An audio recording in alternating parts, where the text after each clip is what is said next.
Teman, kali ini kita akan lanjut lagi membahas soal tentang dinamika gerak rotasi. Langsung aja ke soalnya.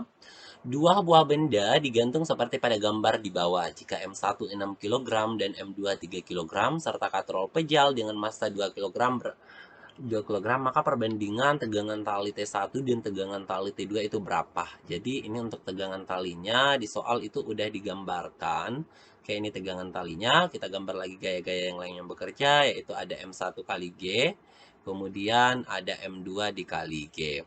Oke, nah kita tulis lagi apa-apa yang diketahui ya. Oke, dari soal kita ketahui bahwa M1 itu sama dengan 6 kg, kemudian M2-nya itu sebesar 3 kg, dan katrolnya itu kita simbol M katrol ya. M katrolnya itu eh, sebesar 2 kg. Oke. Nah, diketahui juga bahwa katrolnya ini terbuat dari silinder pejal ya, silinder pejal. Nah, untuk silinder pejal itu sendiri, dia itu punya momen inersia sebesar 1/2 mr kuadrat. Jadi M katrol dikali dengan R kuadrat. Oke, M katrol dikali R kuadrat. Oke. Nah, kalau kalian perhatikan soal ini, karena massa M1 itu lebih besar dari M2, otomatis ini balok M1 ini bakalan turun ke bawah dan M2 bakalan naik ke atas. Jadi dia ini akan bergerak apa ya? Untuk katrolnya ini bakalan bergerak berlawanan arah jarum jam ya. Oke, jadi kita gambarkan ini balok M1 pasti bakalan turun ke bawah dengan percepatan A dan M2 bakalan naik dengan percepatan A. Seperti itu. Oke, sekarang kita gambar diagram gaya bebasnya untuk benda apa ya, persamaan gayanya ya. Untuk yang pertama itu ke balok balok atau benda M1. Nah, ini kita persamaan gerak translasinya itu kan sigma F sama dengan M1 dikali dengan A. Dimana gaya yang bekerja itu ada M1 kali G, jadi ada M1 kali G dikurang dengan tegangan tali T1 itu sama dengan M1 dikali A. Maka dari sini kita akan peroleh T1 itu sama dengan M1 kali G dikurang dengan M1 dikali A. Ya, seperti itu. Oke. Atau ini bisa dituliskan T1 itu sama dengan M1 dalam kurung G dikurang dengan A. Oke, seperti ini. Kemudian kalau eh, bukan balok ya, di benda di benda M2.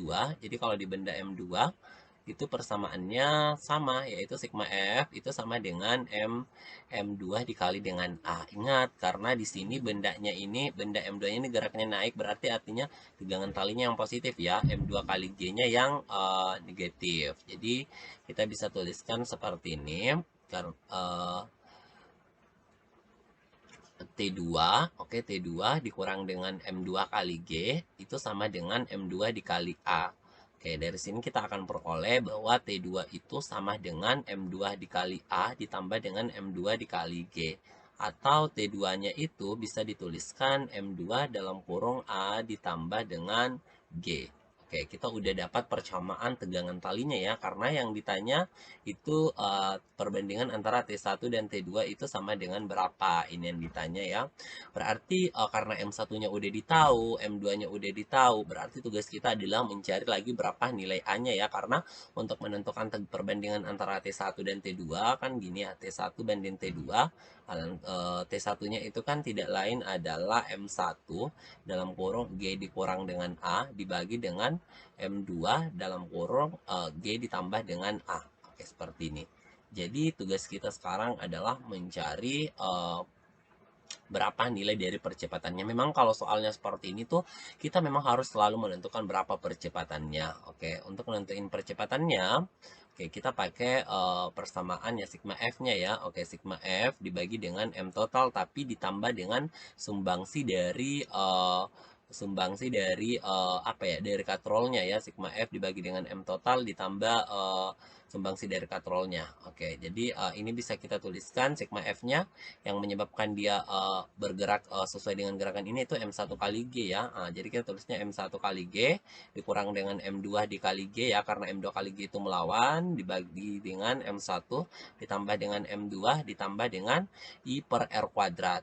I per R kuadrat. Oke, ini kalau kita ini bisa kita buat gini, M1 dikurang M2 dikali G, G-nya dikasih di luar, dibagi dengan M1 ditambah dengan M2 ditambah dengan 1/2 M katrol dikali R kuadrat dibagi dengan R kuadrat. Oke, nah, R kuadratnya bisa ditewaskan, ini bisa tewas, ini bisa tewas, seperti itu. Oke, nah sekarang M1-nya itu tidak lain adalah 6, jadi 6 dikurang M2-nya itu 3, 6 dikurang 3 dikali dengan 10, dibagi dengan M1-nya itu 6 ditambah 3, ditambah dengan 1/2. Oke, maka ini kita akan peroleh 3, oke, ini kita akan peroleh 3, ya cocok ya, 3 ya. Oke, 3 meter per second kuadrat. Oke, 3 meter per second kuadrat. Oke, langsung aja kita masukin ke persamaan yang ada. M1-nya itu 6, G-nya itu 10, 10 dikurang 3, dibagi dengan M2-nya itu 3, dikali dengan 10 ditambah 3. Oke, jadi ini bisa dicoret jadi 2. 10 dikurang 3 itu dapatnya 7. 7 dikali 2 itu dapatnya 14. Kemudian 10 ditambah 3 di bawah itu sebesar 13 ya. Jadi jawabannya itu adalah 14/13. Jadi opsi yang benar itu adalah opsi alfa. Oke teman-teman, terima kasih. Pembahasan kita cukup sampai di sini.